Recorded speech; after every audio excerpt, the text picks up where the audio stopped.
Je vous propose dans cette vidéo un focus sur le droit des nus propriétaires et usufruitiers dans les assemblées générales de société.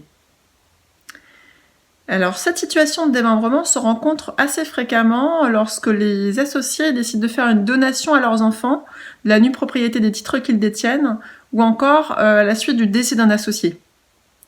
Alors, dans cette situation, qui de l'usufruitier ou du nu propriétaire doit être convoqué aux assemblées générales ? Alors, la réponse à cette question a été clarifiée par une loi du 19 juillet 2019 qui a consacré le droit pour tout usufruitier et tout nu propriétaire de participer aux décisions collectives.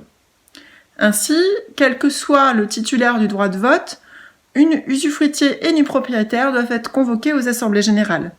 Les statuts ne peuvent pas déroger à cette règle, qui est applicable d'ailleurs dans toutes les formes de société.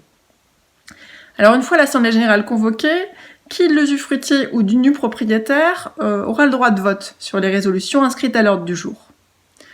Alors en principe, le nu propriétaire dispose du droit de vote pour toutes les décisions, à l'exception de celles portant sur l'affectation des bénéfices. Dans ce cas, pour l'affectation des bénéfices, seul l'usufruitier a le droit de vote. Les statuts peuvent déroger à cette clé de répartition sans toutefois pouvoir priver l'usufruitier de ce droit de voter sur l'affectation des bénéfices.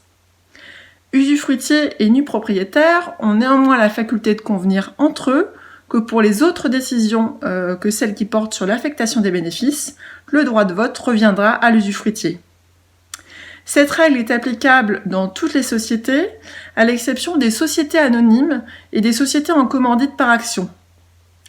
Dans ce type de société, il existe une règle de répartition différente du droit de vote. Pour ces sociétés donc, le droit de vote appartient à l'usufruitier pour les décisions des assemblées générales ordinaires et au nu propriétaire pour les assemblées générales extraordinaires. Les statuts peuvent déroger à cette clé de répartition, mais une fois de plus, ils ne peuvent pas priver l'usufruitier de son droit de voter sur l'affectation des bénéfices. En revanche, contrairement aux autres formes sociales, dans ces sociétés, il n'est pas possible à l'usufruitier et au nu propriétaire de convenir d'une répartition différente de celle prévue par la loi ou par les statuts.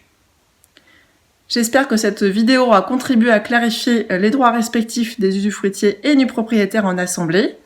Vous pouvez tester vos connaissances à l'aide d'un quiz en cliquant sur le lien situé sous cette vidéo.